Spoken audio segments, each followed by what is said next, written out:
오늘 저는 여러분과 함께 참된 효도라는 제목으로 은혜를 나누겠습니다. 동양은 공자님의 윤리 도덕관이 우리 모든 생활을 지배해 왔습니다. 그러므로 유교가 우리 이시조선 200년 동안에 한국만 점령한 것이 아니라 중국과 일본까지도 생활의 윤리 도덕의 근본이 되었는데, 유교의 윤리 도덕의 근본은 효에 있습니다. 부모를 잘 공경하고 공양하는 효가 동양 윤리의 근본이 되어 있습니다. 대개 유교를 열심히 신봉하는 사람들이 기독교를 비난해서 말하기를, 기독교에서는 부모에 대한 공경이 없다, 효가 없다, 그러므로 야만인들이 믿는 것이다, 이렇게 말을 합니다. 그러나 실제로 그분은 성경이 무엇인지 몰라서 그렇게 말한 것입니다. 여러분, 하나님께서 시내산에서 모세에게 준 10계명이 있습니다. 이것은 기독교인이면 반드시 지켜야 할 계명인 것입니다. 이 10계명 중에 4가지 계명은 사람과 하나님과의 관계된 계명입니다. 그러나 나머지 6계명은 인간 사회에서 우리가 지켜야 할 계명인데, 인간 사회에서 지켜야 할 계명의 제일 첫째가 내 부모를 공경하라, 그래야만 내가 세상에서 잘되고 장수하리라는 말씀인 것입니다. 그러므로 인간관계 속에서 하나님께서는 부모를 공경하고 효를 다하는 것이 가장 중요하다는 것을 가르치고 있습니다. 공자는 효를 다하면 그로서 끝마치는 것이지만, 하나님께서는 우리가 인간관계 속에서 효가 가장 중요한 즉, 효를 다하면 하나님께서 이 세상에서 잘되고 장수하게 만들어주겠다는 상급까지 약속해 주고 있는 것입니다. 이러므로 하나님께서 효를 극히 중요시 안 하신다면, 효하는 사람에게 세상에 형통하게 하고 건강해서 장수까지 하겠다는 약속을 줄 리가 만무한 것입니다. 그 때문에 올바른 효도를 우리는 해야만 하고, 또한 우리는 효도도 잘 받을 줄 아는 부모가 되어야만 되겠습니다. 우리가 아무리 철야하고 금식하고 주님께 부르짖어 기도한다 해도 부모에게 불효하고는 우리의 기도는 하나님께 상달되지 않습니다. 효가 세상에서 잘되고 장수하는 기도의 가장 근원적인 바탕이라는 것을 하나님의 계명에서 이미 기록해 놓았는데, 하나님의 계명을 저버린 자는 하나님을 저버린 자인 것입니다. 하나님의 말씀에 서지 않은 기도는 그 기도 자체에서 가증하게 되는 것입니다. 그러므로 우리가 영혼이 잘됨같이 범사에 잘되며 강건하기 위해서 주님께 주야로 부르신다 할지라도, 그것의 근본인 하나님의 계명에 기록된 대로 부모를 공경하는 마음이 없으면 이 모든 기도는 헛되고 마는 것입니다. 그렇기 때문에 부모 효도야말로 여러분과 나의 기도가 하늘에 상달되고 우리의 신앙생활이 하나님께 축복을 받기 위한 가장 근원적인 요소라는 것을 우리가 알아야 되는 것입니다. 그러면 우리가 어떻게 해야 부모에게 효도를 할 수가 있습니까? 첫째로, 부모에게 참 효도란 부모의 마음에 근심을 끼치지 않은 일이 가장 큰 효도입니다. 왜냐하면 사람의 마음속에 염려, 근심이 있으면 아무리 호의호식을 한다 해도 마음의 행복은 사라지고 마는 것입니다. 행복의 가장 근원적인 조건이 마음의 평안인데, 그러므로 부모에게 효도하려면 부모의 마음에 평안을 갖다 주어야만 되는 것입니다. 또 부모는 나이를 많이 잡수시면 육신이 연약해집니다. 여러분, 건강한 마음의 평안이 옵니다. 성경은 말하기를 마음의 기쁨은 양약이라도 마음의 근심은 뼈로 썩게 한다고 말한 것입니다. 그러므로 부모의 마음속에 근심을 갖다 주는 것은 부모의 뼈를 썩게 해서 빨리 세상을 뜨게 하는 무서운 형벌이 되는 것입니다. 이러므로 우리는 부모에게 근심을 끼치지 않은 것이 효가 된다는 것을 알아야 됩니다. 어떠한 면에서 근심을 끼치지 말까요? 우리 예수 믿는 부모님들은 자식들이 주일 교회에 와서 주님을 잘 섬기고 예수를 잘 믿는 것이 부모의 마음속에 근심을 끼치지 않은 것입니다. 예수를 잘 믿지 아니하고 교회에 출석을 안 하고 주일 등산 가든지 낚시 가든지 골프를 가고, 그렇지 않으면 들러서 놀러 가고, 하나님을 섬겨야 될 것인데 친구 결혼식이 있다, 일가 잔치가 있다고 해서 그리로 가고, 이럴 때 부모의 마음속에 크나큰 근심을 갖다 주는 것입니다. 저도 주야로 기도하는 것은 하나님이 제게 준 세 자식 예수 잘 믿게 해달라고 늘 기도하는 것입니다. 이러므로 여러분, 영적으로 건강해야 되고 또 육신적으로 병들지 말아야 부모에게 근심을 들어주는 것입니다. 부모야 주야로 자식이 잘 되기를 원하지 않습니까? 자식이 무서운 병이 들어 자리에 누우면 부모의 마음속에 한시도 평안이 없습니다. 이러므로 건강은 자기를 위해서만 건강할 뿐 아니라 부모의 마음속에 근심을 끼치지 않기 위해서도 여러분 건강에 유의해야 되는 것입니다. 그뿐 아니라 도덕적으로 타락한 생활을 하지 말아야 됩니다. 자식이 도덕적으로 타락해서 도박광이 된다든지 술주정뱅이가 된다든지, 그렇지 않으면 가정을 버리고 음란 방탕한다든지, 이래서 얼굴을 들고 밖에 나갈 수 없는 그러한 자식이 된다면 이야말로 부모의 가슴에 멍이 들게 하는 것입니다. 주야로 부모의 마음속에 염려 근심을 끼치게 하는 것입니다. 저는 30년의 목회 생활을 통해서 많이 체험했습니다. 백발이 성성한 어머니가 추운 겨울날 교회에 나와서 철야하면서 머리를 조아려 눈물을 흘리고 기도하는 것을 많이 보았습니다. 하나님이여, 방탕한 자식 돌아오게 하여 주시옵소서. 저 집안을 버리고 나가서 방탕한 자식 돌아오게 해 주시옵소서. 그 얼마나 큰 불효인 것입니까? 자식이 이 세상에서 부지런히 일하고 성실하게 살아서 생활에 고생치 않아야 또 부모 마음속에 근심을 끼치지 않습니다. 부모는 잘 사는 자식은 염려 안 해도 못 사는 자식 집에 가서 같이 고생을 하고 늘 고민을 합니다. 그것은 부모는 못난 자식이 있으면 괴롭습니다. 이러므로 여러분께서 부모에게 근심을 끼치지 않으려면 열심히 일하고 성실하게 살아서 이식주 문제 근심이 없어 부모에게 걱정을 끼치지 말아야 되는 것입니다. 더구나 젊은 학생들은 열심히 공부를 해서 좋은 학교에 입학이 되는 것도 부모에게 굉장한 효도입니다. 입학생을 둔 부모들은 사생결단입니다. 그러므로 부모의 마음속에 안심을 주고 근심을 끼치지 않기 위해서 성실하게 공부하는 것도 부모에게 효도하는 것이 되는 것입니다.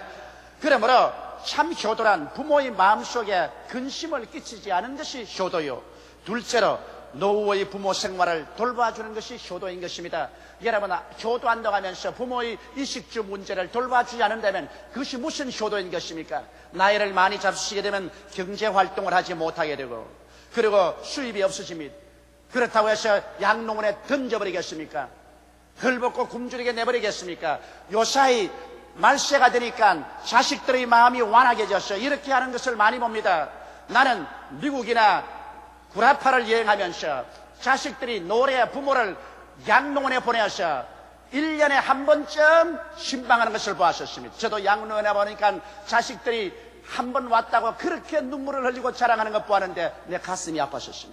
여러분, 부모가 노래에 늙었다고 해서 외로운 곳으로 던져버리는 것, 이것이 효도인 것입니까? 부모가 나이 늙으면 여러분 가까이 있어서 부모를 모셔야 되는 것입니다. 우리가 형편만 된다면, 경제적 여유가 있으면 집 근처에 부모님 따로 있을 곳을 마련해 주고, 그렇지 못하면 함께 모셔야 됩니다. 이상적인 것은 자식과 부모가 가까이 있어 떨어져서 하는 것이 좋습니다. 성경은 말하기를 남자가 그 부모를 떠나 여자와 연합하여 한 몸을 이룰 줄 했었습니다. 그러므로 남자는 부모를 떠나서 그 아내와 연합해서 따로 사는 것이 하나님 뜻은 합당한 것입니다. 그러나 경제적 여유가 없으면 부모를 집에 모셔야지요. 여러분, 나이를 먹으면 서름도 잘 타고 그리고 잘 비치고 또 어린아이처럼 됩니다. 모시기가 그렇게 좋지 않습니다. 그러나 자식된 도리로서 노후에 부모를 모시고 있을 곳을 제공하는 것이 효도인 것이요, 부모에게 철저히 좋은 옷을 사서 입히시고 좋은 음식을 대접하는 것, 이것은 자식으로서 효도하는데 마땅히 해야 될 일인 것입니다. 이런 것을 안 하고 효도한다고 할 수 없습니다. 그리고 경제적으로 도움을 베풀어서 부모님들이 수입이 없으니까 자녀들이 수입이 있을 때 도와주심으로 그걸 가지고 맛있는 것도 가서 좀 사잡수시고 국내외 여행도 할 수 있도록 해주시면 이야말로 금상첨화가 아니겠습니까? 그리고 정규적인 코이노니아를 해야 되는 것입니다. 노인이 되면 외롭습니다. 그래서 모든 것이 듣고 싶고 참여하고 싶습니다. 그러나 가정에서는 노인들이 자꾸 일에 참견하면 귀찮지요. 제가 불광동에서 목회할 때 80이 다 된 할머니 한 분이 교회에 와서 하루 종일 우리 집에 와 있습니다. 그 왜 그러냐니까, 나는 집에 가도 외로워. 왜 그렇습니까? 손주들도 나만 가면 할머니 가라 크고, 아들 딸도 나 싫어하니 나는 교회가 좋아. 전도사님은 나를 좋아하니까 나는 교회가 좋아. 그러면서 내 단감방에 들어와가지고서 예배 피라고 난 앉아있는데 나는 옷도 갈아입을 수가 없어요. 옷을 못 갈아입고 이렇게 하면 나 돌아 앉아있을게, 옷 갈아입어. 그래 할 수 없이 할머님 돌아앉으시면 내 옷 갈아입으면 내 밥상에 또 같이 잡수십니다. 사실 나도 귀찮았다고. 그러나 주의 종인이 어떻게 합니까? 내가 잊을 수 없는 것은 하루는 나 늙었다고 싫지 그러시. 할머니 왜 싫어요? 안 싫어요. 그러니까 손을 이렇게 꼬으면서 얼굴에 홍조를 띄고 나 말이야 몸은 늙었어도 마음은 여학생이야. 나이를 늙으면 외롭습니다. 이러므로 코이노니아가 필요합니다. 주일 예배 드리고 난 다음 여러분 반드시 부모님을 신방하십시오. 혹은 부모님 모시고 왔으면 식사라도 같이 하고 코이노니아를 즐기십시오. 서로 교통을 가지십시오. 저는 이 설교할 때마다 내 마음속에 찔립니다. 왜냐하면 저는 부모님과 만나서 이야기할 시간이 너무나 없습니다. 이런 새벽에 나와서 밤 늦게 집에 돌아가고 주일날은 제가 가장 바쁜 날이 되어서 일을 하지 못해서 내 마음속에 늘 불효하다는 생각이 심령 속에 고통을 갖다 주고 있는 것입니다. 셋째로 여러분 부모에게 효도하기 위해서는 부모에게 즐거움을 드려야만 되는 것입니다. 어떻게 부모에게 즐거움을 드릴까요? 우리 예수 믿는 부모야 자식이 예수 잘 믿고 건강하면 그만큼 즐거울 수가 없습니다. 예수를 잘 믿어야 돼요. 부모의 소원은 자식이 주님 잘 믿고 함께 천국에 가는 것이 부모의 소원인데 그 자식들이 그 소원이 이루어지지 않으면 어떻게 합니까? 이러므로 주님을 잘 섬기고 하나님께 영광 돌리면 그 부모의 마음속에 흐뭇하고 기쁩니다. 그뿐 아니라 부모의 살아생긴 그 앞에서 형제간에 우애해야 됩니다. 여러분 부모 앞에서 형과 아우들이 물고 찢고 싸우고 서로 고소하고 분쟁하면 그것은 부모의 마음속을 멍들게 하는 것입니다. 부모는 10자녀가 있어도 손가락마다 깨물으면 다 푸는 것처럼 다 사랑합니다. 저는 9 형제 중에 장남으로 자랐는데요. 우리 할머님이 한번 농담을 하셔서 그것이 내게 굉장한 정신적인 고통이 되었습니다. 왜냐하면 하루는 할머님께서 야 아주 추운 겨울날 내가 시내 갔다 오는데 다리 밑에서 애기 우는 소리가 나게 가보니까 너가 강보에서 버려져 있더라. 그래서 넌 주워온 놈이다 이래요. 그때부터 우리 아버지 어머니가 조금만 나에게 섭섭하게 해도 그렇지 나는 주워왔기 때문에 나를 섭섭하게 하고 누나나 동생들은 직접 낳았으니까 저렇게 잘 돌봐주고 이런 마음이 늘 들어요. 자식들 키울 때 절대로 그런 말 해서는 안 됩니다. 주워왔던 소리 하면 안 돼요. 편애하지 말고 공평하게 사랑해주고 그러고 난 다음 그 자식들은 또 부모 앞에서 형제간에 우애해서 서로 사랑하면 부모가 그걸 볼 때 정말 마음이 좋습니다. 성경에도 보면 형제가 서로 사랑하며 동거함이 어찌 그리 아름다운 거라고 말한 것입니다. 이러므로 부모 성전에 부모 앞에서 형제간에 물고 찢고 싸우는 이런 일을 하지 말아야 되는 것입니다. 그리고 금상첨화로 자식들이 세상에서 잘 되어서 타인에게 칭찬받고 존경받으면 그보다 더 좋은 일이 어디 있습니까? 나는 저희 좋은 선배 친구 가운데 해참 목사라고 있습니다. 이분은 정말 머리가 좋고 항상 그 마음속에 공대에 들어가서 공학 박사가 되기를 원했지만은 가정 형편상 그것을 못하고 결국 목사가 되었습니다. 그러나 아들 하나만은 자기 꿈을 이루기 위해서 미국 MIT 공대에 보냈습니다. 그래서 원작 박사학위를 받게 됐습니다. 그 박사학위를 받는 날 자기가 강단에 가는데 수많은 부모들이 앉아 계신데 자기도 부부간에 앉아가지고서 자기 아들이 박사학위증을 받아서 가슴을 펴고 만면에 웃음을 띠고 나오는 걸 보게 될 때 자기 삶의 보람을 그렇게 느꼈다고 그 자랑을 내 만날 때마다 해서 내 귀에 못이 박혔어. 이제 그만하면 좋겠는데 만날 때마다 그 이야기입니다. 그게 자식이 잘 되는 것이 부모에게 얼마나 즐겁습니까? 부모는 자식은 자기 생명의 연장이라고 생각하기 때문에 자식이 잘 되는 것 부모가 즐거워하고 좋아하는 것입니다. 우리 한국 속담에는 사춘이 논사면 배가 아프고 그렇게 말합니다. 그러나 형제가 서로 살더라도 형과 아우를 비교해서 누가 더 잘났다고 하면은 서로 마음에 기분이 좋지 않습니다. 그러나 자식 잘났다는 소리는 기분이 나쁘지 않습니다. 그건 들으면 좋습니다. 이러므로 자식이 이 세상에서 출세해서 잘 되면 그것이 부모에게 굉장한 영광이 되고 기쁨이 되고 그것이 또 효가 되는 것입니다.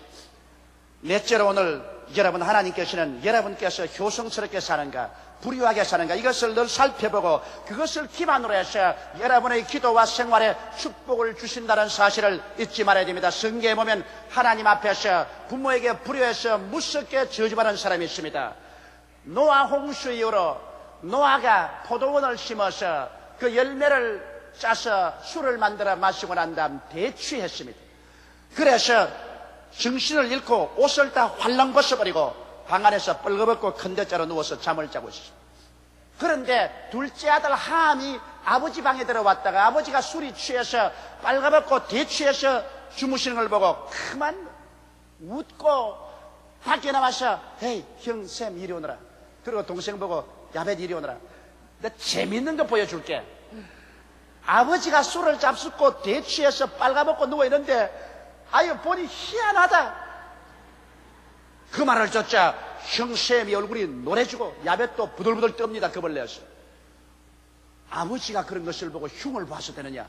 그래서 셈과 야벳은 아버지 이복을 취해서 바로 들어가지 못하고 뒷걸음질하고 들어가가지고 뒤로서 옷을 덮었습니다.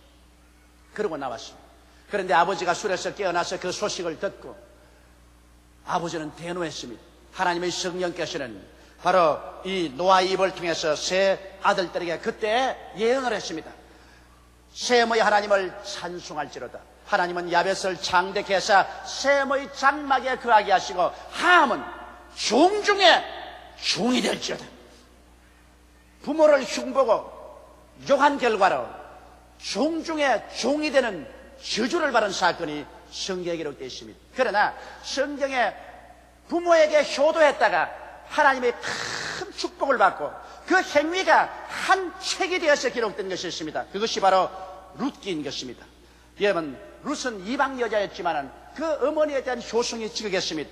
베들레헴에 엘리멜렉이라는 사람이 살았는데 베들레헴에 큰 흉년이 들어서 먹고 살 수가 없어서 그 아내 나오미와 함께 두 아들을 데리고 먹고 살려고 모압 땅으로 갔었습니다. 그래서 모압 땅에 가서 살다가 엘리멜렉은 병들어 죽고 그래서 나오미는 두 아들을 모압 여인 오르바와 룻을 취하여 아내를 삼아주고 한 10년쯤 살다가 두 아들조차 다 죽었습니다. 그러자 나오미는 이제 신랑을 잃어버린 청산과부된 두 며느리를 데리고 그곳에 살 수가 없는데 소문을 들으니까 이스라엘에 비가 와서 다시 먹을 것이 있다는 말을 듣고 고향 산천으로 돌아가기로 작정을 한 것입니다.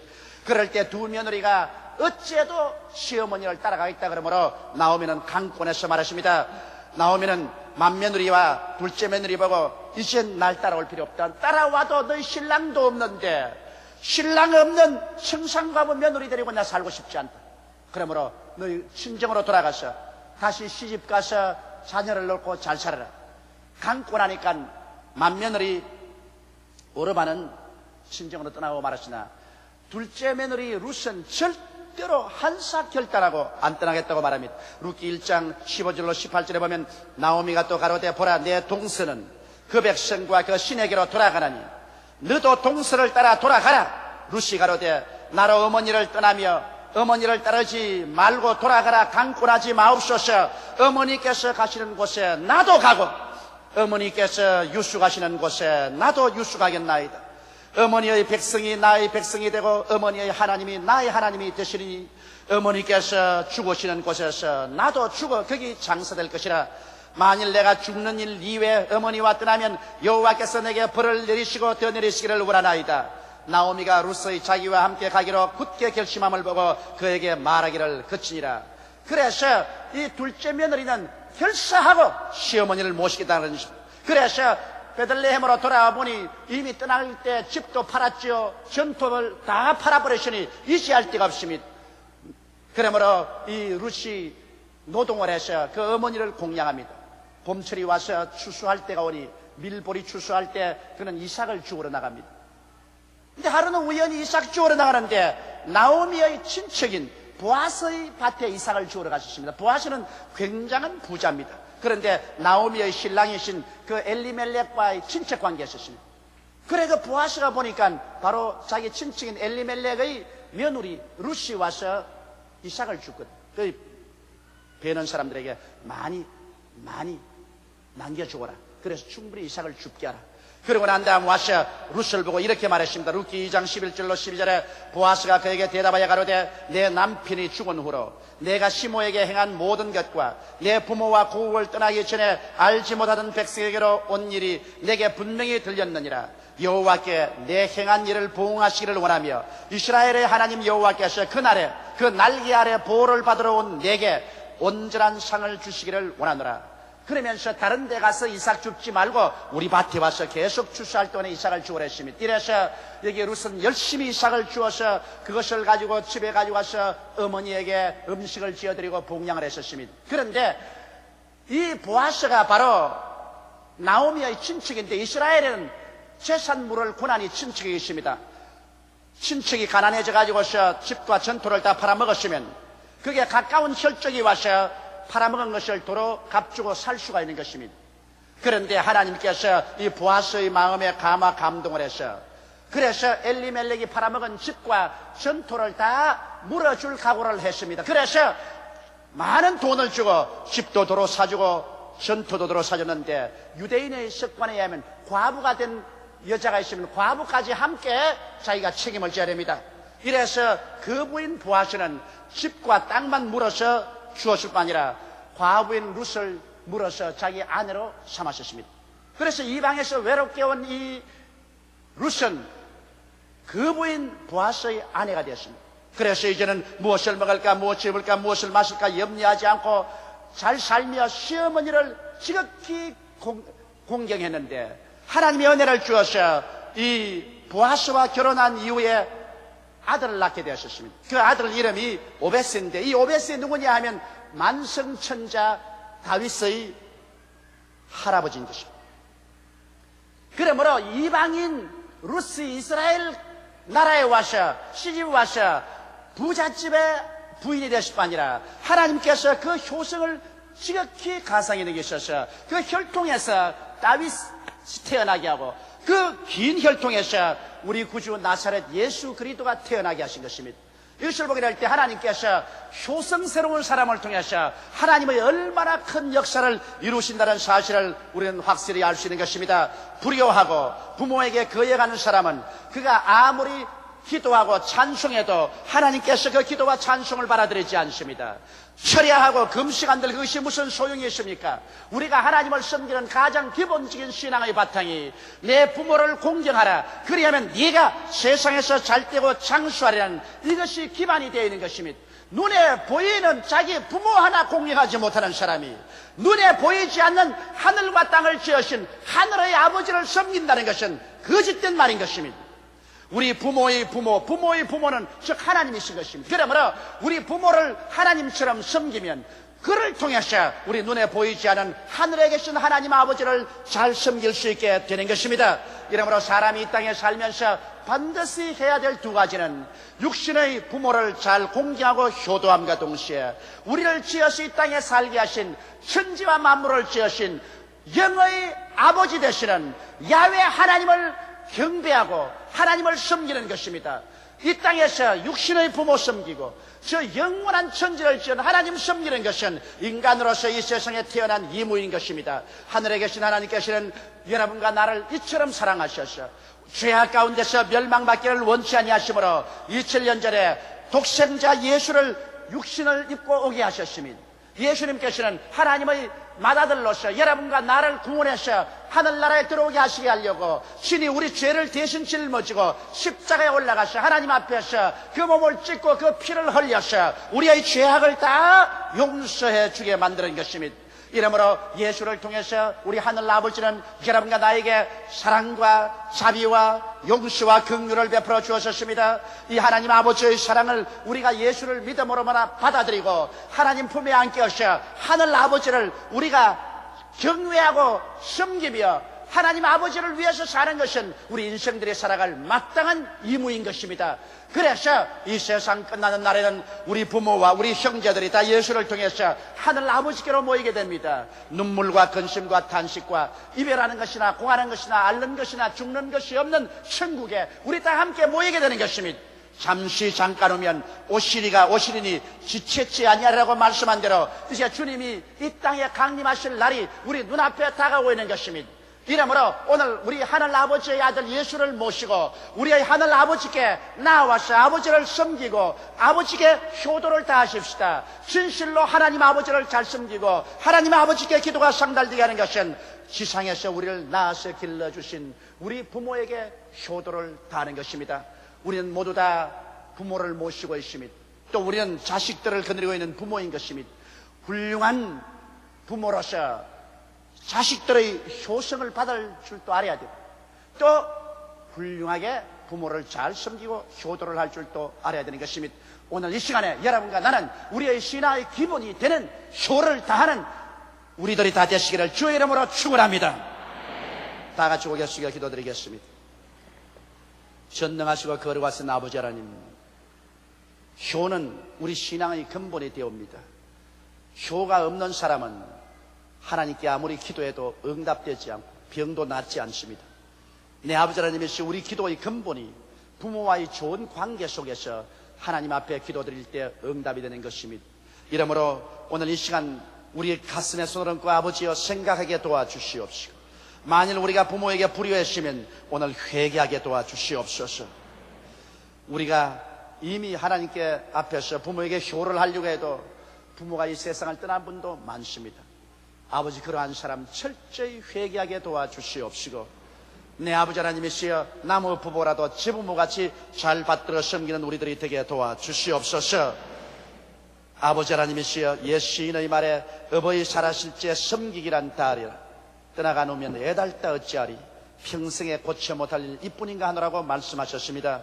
아버지, 평생에 고치지 못할 한을 부모에게 불효하면 가슴에 맺히게 되는 것이오니 오늘 불효한 우리들은 다 회개하게 도와주시옵소서. 진실로 마음속에 부모에게 효를 하는 것이 하나님께 가차이 나가는 첩기라는 것을 알게 도와주옵소서. 우리 주 예수님 이름으로 기도드리옵나이다. 아멘.